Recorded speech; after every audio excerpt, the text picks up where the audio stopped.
नमस्कार, बहुत स्वागत है आपका 9 PM में। मैं हूं आपके साथ नदीम अहमद। वक्त हो चला है तमाम खबरों को विस्तार से आप तक पहुंचाने की। शुरुआत सुप्रीम कोर्ट के उस फैसले से करते हैं जिसने आज की पूरी सुर्खियां बटोरी। सुप्रीम कोर्ट ने यूनिवर्सिटी ग्रांट कमीशन के नए नियमों पर अगले आदेश तक रोक लगा दी है। मामले में शीर्ष कोर्ट ने केंद्र सरकार और यूजीसी को नोटिस जारी कर जवाब मांगा है।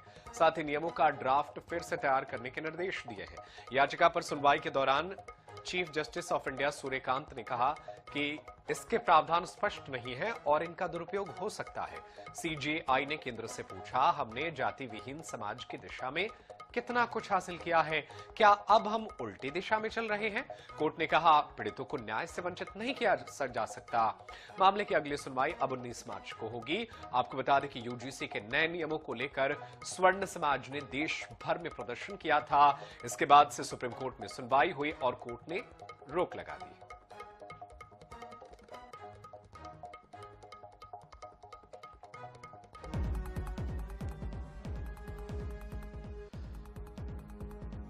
तो 2026 के यूजीसी इक्विटी रेगुलेशन पर ये सुप्रीम कोर्ट का फैसला आया है। सुप्रीम कोर्ट का कहना है कि यह अस्पष्ट है, दुरुपयोग की आशंका रखता है। नियमों की पुनर्समीक्षा एक छोटी समिति करे जिसमें प्रतिष्ठित विधिवेत्ता हो। क्या रेगुलेशन ऐसी स्थिति में भी भेदभाव को कवर करेगा जहां जाति पहचान स्पष्ट ना हो? यह भी सुप्रीम कोर्ट ने पूछा है। नियमों में यह मानकर क्यों चला जा रहा है कि केवल जाति आधारित भेदभाव है, अन्य आधारों पर भी तो उत्पीड़न होता है? क्या हम जाति विहीन समाज की दिशा में जो हासिल किए हैं उससे पीछे जा रहे हैं? अलग अलग जातियों के अलग अलग हॉस्टल वाले विचार पर कहा, भगवान के लिए ऐसा मत कीजिए, हम सब साथ रहते हैं। शैक्षणिक संस्थानों में भी भारत की एकता झलकनी चाहिए। तो सुप्रीम कोर्ट ने कई अहम बातें कही। जब 3E पहले से भेदभाव कवर करता है तो 3C की जरूरत क्यों? क्या ये दोहराव है? अगर 2012 के नियम अधिक समावेशी थे तो 2026 में पीछे क्यों जाना? नियमों में बदलाव करने की क्या जरूरत थी? 2026 के यूजीसी इक्विटी रेगुलेशंस को फिलहाल लागू ना किया जाए। तो यूजीसी रूल पर सुप्रीम कोर्ट ने रोक लगा दी है और कहा है कि नियमों की पुनर्समीक्षा एक छोटी समिति करे जिसमें प्रतिष्ठित विधिवेत्ता हो और इस समिति का गठन केंद्र सरकार करे। अब अगली सुनवाई जो है 19 मार्च को होगी। यूजीसी के नए नियमों पर सुप्रीम कोर्ट ने फिलहाल रोक लगा दी और कहा कि जाति आधारित भेदभाव ही हो ऐसा मानकर ही क्यों चलना? अन्य आधार पर भी तो भेदभाव होते हैं। क्या हम जाति विहीन समाज की दिशा में जो हासिल कर रहे थे, कर चुके थे, क्या ये उसके खिलाफ नहीं जा रहे हैं? अलग अलग जातियों के अलग अलग हॉस्टल वाले विचार पर भी सुप्रीम कोर्ट ने टिप्पणी की और कहा कि भगवान के लिए ऐसा ना करें। शैक्षणिक संस्थानों में भी भारत की एकता अखंडता झलकनी चाहिए, सुप्रीम कोर्ट का कहना है।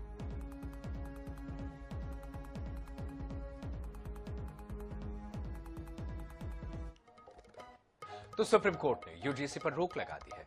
अब दिग्विजय सिंह ने खुलासा किया है कि समिति के 2 बड़े सुझाव यूजीसी ने स्वीकार ही नहीं किए। पहला, इक्विटी कमेटियों में SC, ST और OBC को 50% से अधिक भागीदारी का प्रस्ताव। दूसरा, भेदभाव के ठोस विस्तृत उदाहरण नियमों में शामिल करने की सिफारिश। दोनों को यूजीसी ने अनदेखा कर दिया। इससे छात्रों में भ्रम और विरोध की स्थिति बनी और इसी वजह से लोग जो है विरोध कर रहे हैं। तो मध्य प्रदेश के पूर्व मुख्यमंत्री दिग्विजय सिंह, राज्यसभा सांसद, उन्होंने इस पूरे मामले में बड़ा खुलासा किया है। कहना है कि यूजीसी के नए नियमों को लेकर सुप्रीम कोर्ट ने सख्त रुख अपनाया है। नियमों का दुरुपयोग हो सकता है, लेकिन उन्होंने कहा है कि कई ऐसे प्रावधान जो सिफारिशें थी उसे यूजीसी ने नहीं माना।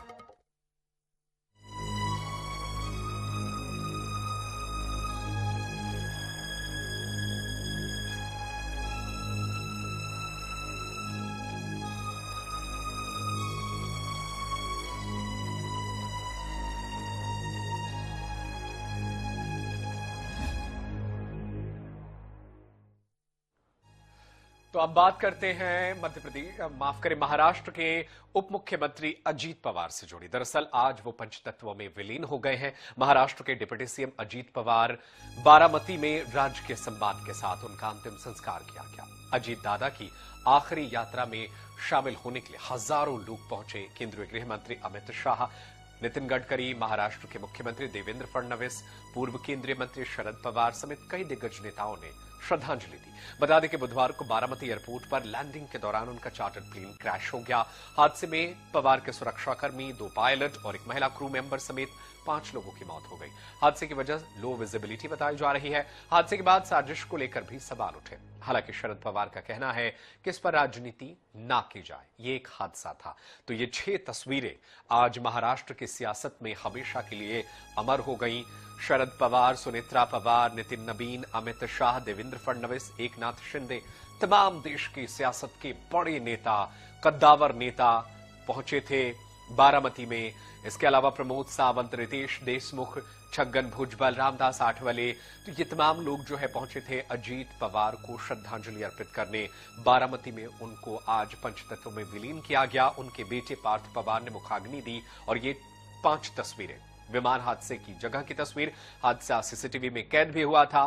इसके बाद अलविदा अजीत पवार की यह तस्वीर, जब उनके बेटे ने उन्हें मुखाग्नि दी, तो ये तस्वीरें आज पूरे महाराष्ट्र समेत देश भर में जो है ये चर्चा में रही।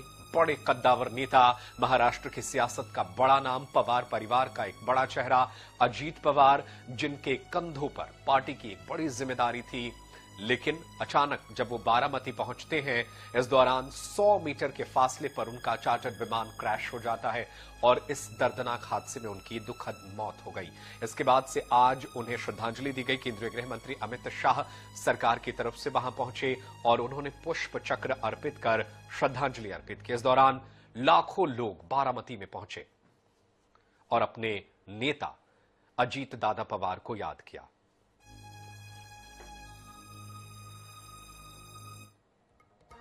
और अब बात बजट की करते हैं। बजट से पहले 29 जनवरी 2026 को संसद में इकोनॉमिक सर्वे पेश कर दिया गया है, जिसमें जीडीपी ग्रोथ का अनुमान, महंगाई समेत 1 साल के दौरान भारत का आर्थिक लेखा जोखा दिया गया।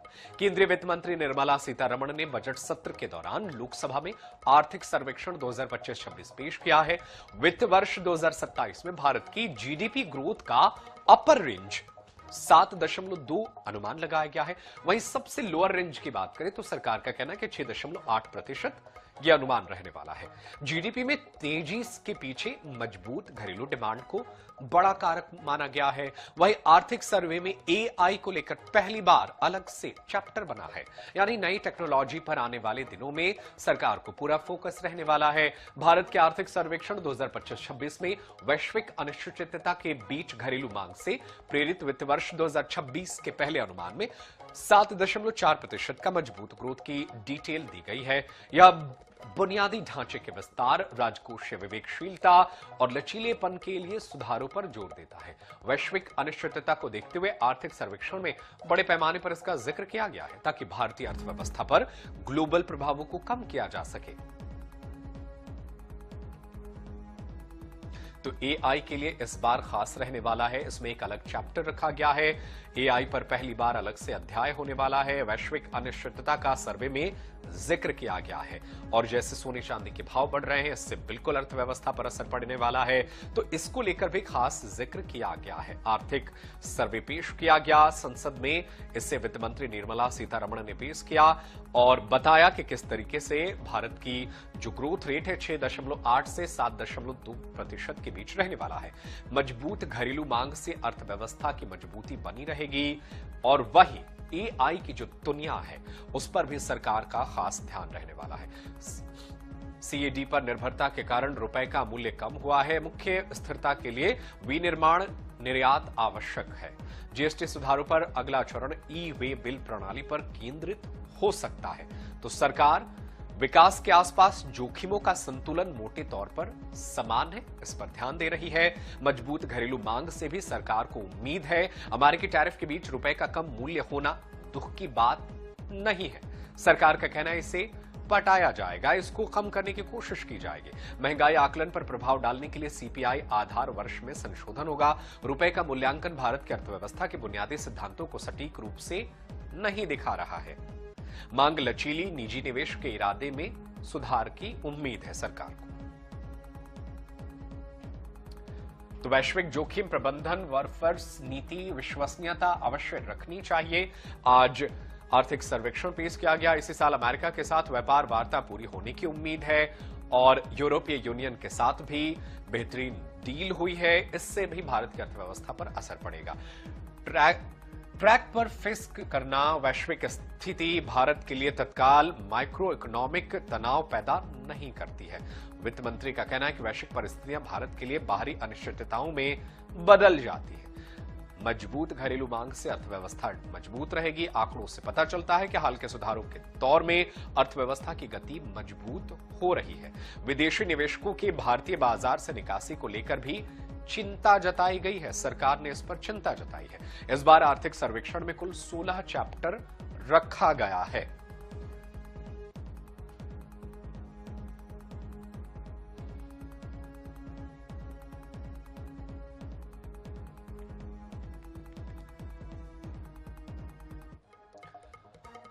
और उधर योगी सरकार की मंत्रिपरिषद बैठक में कुल 30 प्रस्तावों को मंजूरी दी गई। इनमें सबसे अहम फैसला शिक्षा कर्मियों को कैशलेस चिकित्सा सुविधा देने से जुड़ा है।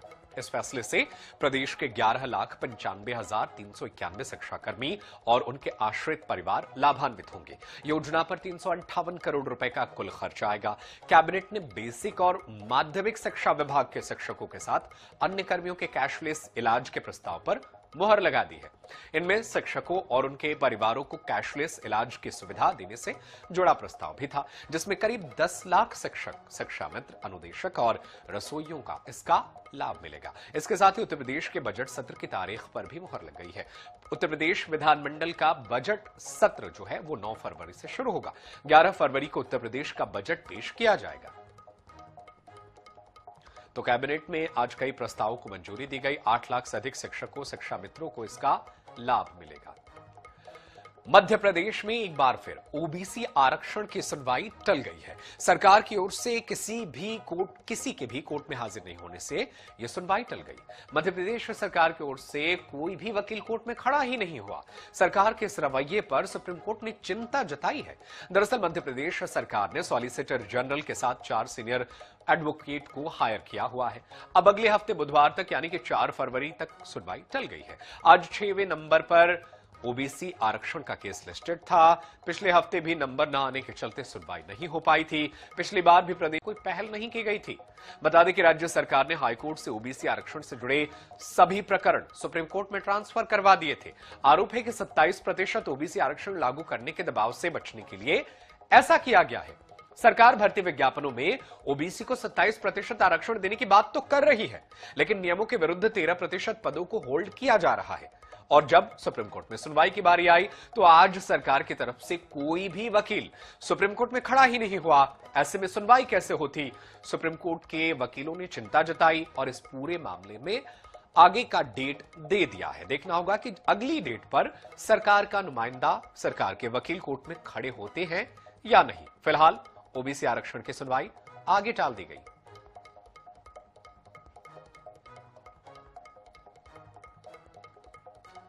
और छत्तीसगढ़ विधानसभा के बजट सत्र की तारीख तय कर दी गई है। विधानसभा सचिवालय की ओर से जारी की गई अधिसूचना के मुताबिक बजट सत्र की शुरुआत 30 फरवरी से होगी, जो 20 मार्च तक चलेगी।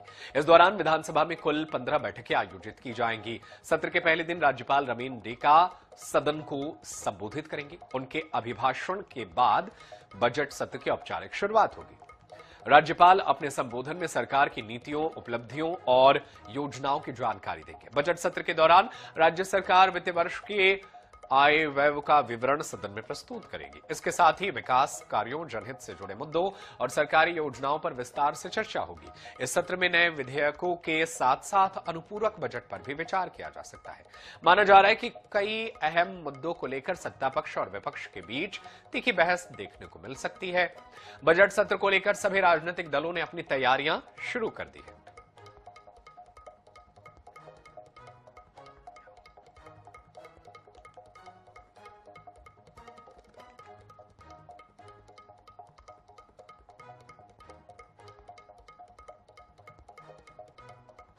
बीजापुर जिले में सुरक्षा बलों को नक्सल मोर्चे पर आज 2 बड़ी सफलता मिली है। पामेड़ इलाके में डीआरजी जवानों और नक्सलियों के बीच हुई मुठभेड़ में 7 लाख रुपए के 2 नक्सलियों को मार गिराया गया है। मारे गए नक्सलियों में पामेड़ एरिया कमेटी सदस्य प्रदीप उर्फ जोगा और भीमा वेको शामिल है।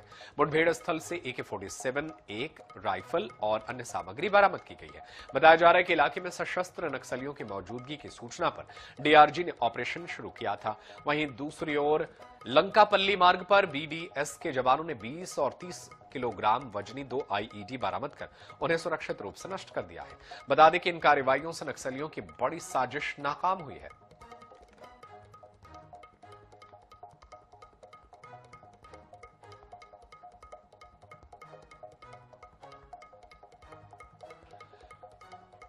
और अब खबर इंदौर से। इंदौर के डांसिंग कॉप रंजीत सिंह पर विभागीय कार्रवाई की गई है। उन्हें प्रधान आरक्षक के पद से डिमोट करके अब आरक्षक बना दिया गया है। रंजीत सिंह को पहले ही ऑफिस अटैच कर दिया गया था। अब पुलिस विभाग ने पूरे प्रकरण की विभागीय जांच कराई, जिसमें आरोप सही पाए गए। सोशल मीडिया पर एक महिला से कथित अश्लील चैटिंग के मामले में पुलिस कमिश्नर संतोष सिंह ने रंजीत सिंह को सजा सुनाई है। गौरतलब है कि रंजीत सिंह सोशल मीडिया पर अपने डांस वीडियो को लेकर काफी चर्चित रहे हैं, जिसके चलते उन्हें डांसिंग सुपर कॉप के नाम से पहचान मिली थी। कुछ साल पहले ही उन्हें प्रधान आरक्षक का प्रभार सौंपा गया था, लेकिन अब अनुशासनहीनता के चलते उनका पद घटा दिया गया है।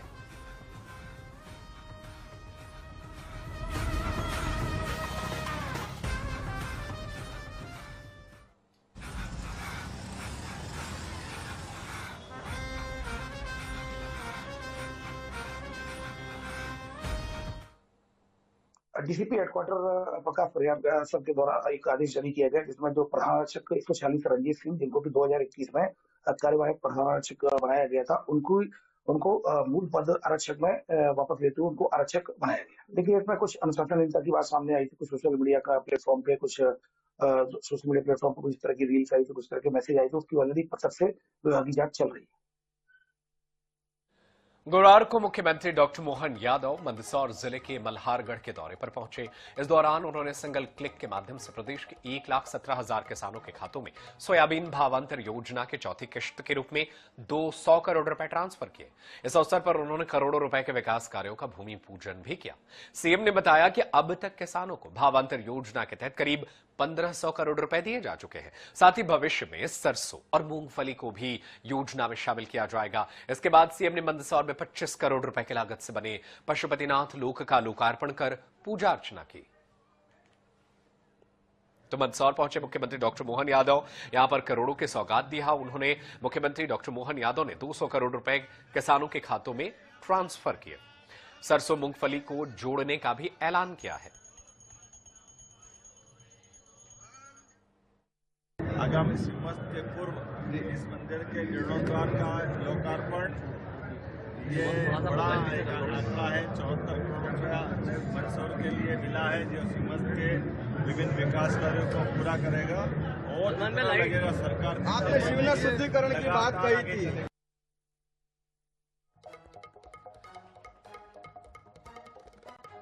मध्य प्रदेश में SIR के तहत वोटरों की फाइनल लिस्ट अभी नहीं आई है, लेकिन इसकी आड़ में एक नए तरह का फर्जीवाड़ा देखने को मिल रहा है। शिकायतें आ रही हैं कि वोट कटवाने के लिए दूसरों के नाम और नंबर से आपत्ति लगाई जा रही है। फॉर्म 7 भरकर दिया गया है। भोपाल में ही ऐसे 9000 मामले बताए जा रहे हैं। देखिए एक रिपोर्ट। भोपाल में ऐसी कई शिकायतें आई है, जिसमें वोटर के नाम कटवाने के लिए अज्ञात व्यक्ति ने उसके नाम से फॉर्म भर दिया है। यानी कि SIR के बाद एक नए तरह का स्कैम देखने को मिल रहा है। वोट कटवाने के लिए दूसरे के नाम नंबर से आपत्तियां लगाई गई हैं। कहा जा रहा है कि ये व्यक्ति यहाँ नहीं रहते। भोपाल में ही ऐसे 9000 मामले बताए जा रहे हैं। कांग्रेस इस मामले पर पिछले कुछ दिनों से मुखर भी है। रायसेन में एक व्यक्ति ने 200 लोगों के नाम कटवाने की आपत्ति ली, उसके प्रमाण है। जिन लोगों ने आपत्ति ली, जब उनसे पूछा गया कि आपने आपत्ति ली, तो उनको पता ही नहीं है। उनके नाम से नकली आपत्ति ऑनलाइन चढ़ा दी गई है। पलायन कर गए आदिवासी। जब SIR में उनका पूरा प्रमाणीकरण हो गया, एक बार वो आ गए, अपना नाम लिखा गए, 2003 की वोटर लिस्ट से सत्यापन करवा गए, अब उनके नाम भी कटवाए जा रहे हैं। इधर इस मामले की गंभीरता को देखते हुए कलेक्टर ने जांच के निर्देश दिए हैं। आशंका जताई जा रही है कि SIR के तहत मतदाताओं के नाम हटाने के लिए सुनियोजित साजिश के तौर पर फॉर्म 7 का इस्तेमाल किया जा रहा है। वैसे इस पर बीजेपी की तरफ से भी प्रतिक्रिया आई है, जरा उसे भी सुन लीजिए। एसआईआर एक देश हित की प्रक्रिया है, घुसपैठियों को बाहर निकालने की प्रक्रिया, और इसीलिए कांग्रेस के नेताओं को तकलीफ हो रही है और इस तरीके के निराधार आरोप लगा रहे हैं। एसआईआर बहुत ही ट्रांसपेरेंसी से रिव्यू और रिफॉर्म की प्रक्रिया है, बहुत ही ट्रांसपेरेंसी से इस प्रक्रिया को पूरा किया गया। आंकड़े भी आपको बता देते हैं। भोपाल के नरेला विधानसभा क्षेत्र में सबसे अधिक 4,882 फॉर्म 7 दाखिल हुए हैं। वहीं भोपाल मध्य विधानसभा में 1,430 आवेदन आ चुके हैं। वहीं हुजूर विधानसभा में 797 ऐसे मामले दिखे हैं। बैरसिया विधानसभा में 438 और भोपाल उत्तर में 325 नाम हटाने के लिए आवेदन पहुंचे हैं। बात करें गोविंदपुरा विधानसभा की तो यहाँ भी 619 मामले सामने आए हैं। हालांकि नाम हटाने के बाद पर चुनाव अधिकारी का कहना है कि जांच के बाद ही फैसला लिया जाएगा। फील्ड वेरिफिकेशन के बाद संबंधित वोटर को नोटिस देकर सुनवाई के लिए बुलाया जाएगा। Bureau report, INS 24/7 Bhopal. Social media का नशा अब घरों को उजाड़ रहा है। झाबुआ में एक ऐसे खौफनाक वारदात सामने आई है जहां पत्नी ने सिर्फ इसलिए पति की हत्या कर दी क्योंकि उसने इंस्टाग्राम रील बनाने और शादी में नाचने से मना किया था। इस घटना ने साबित किया कि आज की युवा पीढ़ी पर सोशल मीडिया का नशा किस कदर हावी है। इसकी बानगी झाबुआ जिले के थांदला में देखने को मिली। इंस्टाग्राम पर नाचने वाली रील डालने से पति रोकता था, इसलिए पत्नी ने पति को रास्ते से ही हटा दिया। हैरान करने वाली बात यह है कि आरोपी नाबालिग पत्नी ने पति को मारने का तरीका यूट्यूब से सीखा कि कितने देर तक गला दबाने से इंसान मर जाता है। मामले पर थांदला पुलिस ने सक्रियता से काम किया और 24 घंटे में हत्या का मामला सुलझा लिया। बता दें कि 28 जनवरी की दोपहर 12 बजे पुलिस को एक सूचना मिली कि 25 वर्षीय कैलाश माल का शव उसके घर में पड़ा है। पोस्टमार्टम रिपोर्ट में खुलासा हुआ कि मौत गला दबाने से हुई है। इसके बाद पुलिस ने जाल बिछाया और महज 24 घंटे के अंदर ही इस रहस्य से पर्दा उठा दिया। घटना वाली रात पति पत्नी एक शादी समारोह में गए थे, जहां पत्नी डीजे पर नाचते हुए रील बना रही थी। पति पहले से पत्नी के चरित्र पर शक करता था, इसलिए सोशल मीडिया पर रील अपलोड करने से मना किया था। इसी बात पर दोनों के बीच तीखी बहस हुई। उसके बाद पत्नी ने यूट्यूब पर मर्डर का तरीका देखकर योजना बनाकर पगड़ी की रस्सी बनाई और सो रहे पति का गला तब तक दबाए रखा जब तक उसकी सांसें नहीं थम गई। इस घटना से हम कह सकते हैं कि यह घटना केवल एक हत्या नहीं है, बल्कि समाज के लिए एक चेतावनी है। सोशल मीडिया का यह वर्चुअल नशा अब रिश्तों और संवेदनाओं को खत्म कर रहा है। एक व्यक्ति है, कैलाश पिता रायचंद माल, 25 वर्षीय लड़का है। उसकी डेड बॉडी उसी के घर में मिली है, प्राप्त हुई है। तो घर वाले बहुत पैनिक हो गए थे और उसके बाद में उन्होंने पुलिस को सूचना दी। जो शामिल है वो कोई और नहीं, उसी की पत्नी थी और उसने रात को जब वो सो गया था उसके बाद में गला दबाकर उस व्यक्ति की हत्या कर दी थी। शाम के टाइम पर पति पत्नी एक शादी में गए थे। शादी समारोह में पत्नी डांस करना चाह रही थी, नाचना चाह रही थी, इंस्टाग्राम पर अपना फोटोज वीडियोज डालने के लिए, और पति उसको मना कर रहा था कि ऐसा नहीं करना है आपको। इस चीज को लेकर दोनों में विवाद हुआ। और फिलहाल 9 PM में आज के लिए इतना ही, लेकिन देश दुनिया की खबरें लगातार जारी है। आप कहीं मत जाइए, देखते रहिए INS 24/7। धन्यवाद।